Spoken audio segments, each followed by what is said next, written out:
आजिर video गोलाप गछरे जदि फूल आसुना गोलाप गछर जदि growth भल हेउना गछ बढ़ुना तो यही तरल खत को व्यवहार करेंगे देखिए निहाती गछरे फूल कढ़ आ गछ भी भल भाव बढ़ तो यही तरल खत जहाँकि रोसई घरे आपण बहुत सहजरे पाइबे।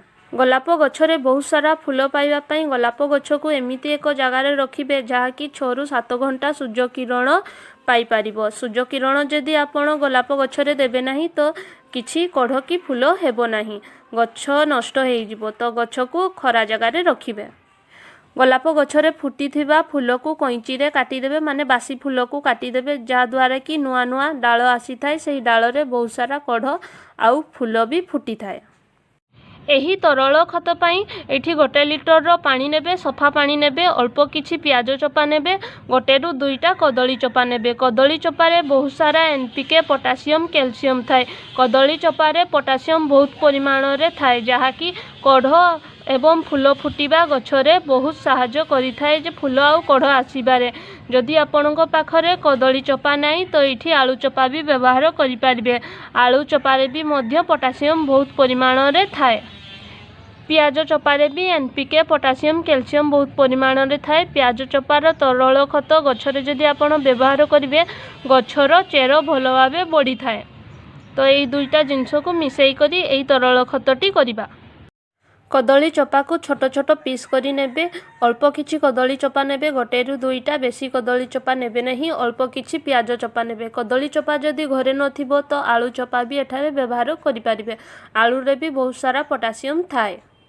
यही सबू जिनस को छोट छोट पीस करी पानी रे मिसाई करी 24 घंटा पई रखिदेबे माने 1 दिन पई रखिदेबे। गोटे छाई जगार रखिबे, खरारे रखिबे। कदली चोपा को 5 ରୁ 6 दिन खरारे सुखाई करी सेई सुखिला को तापरे कुटी करी पाउडर भाबे भी गछरे आपण व्यवहार करि पारिबे।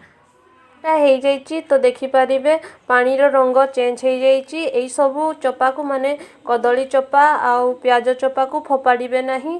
चा पीवा छांकुणी किंबा जहाँ भी चालुणी रे यही सबू को भल भाव छाणी नेबे। जो जिनस रही से जिनस को कंपोस्ट बा माटी रे मिसाई देबे जहाँकि माटीर उर्वर होता है तो ये जिनस को फोपाड़े नहीं।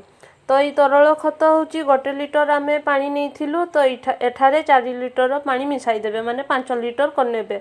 तापरे पानी को गछरे आपण देई पारबे। एठी गोलाप गछ नहीं शीत दिनिया जेते भी फूल फुटुथिबा गछ मंदार हो जे कोनोसी शीत दिनिया गछरे आपण व्यवहार करि पारिबे।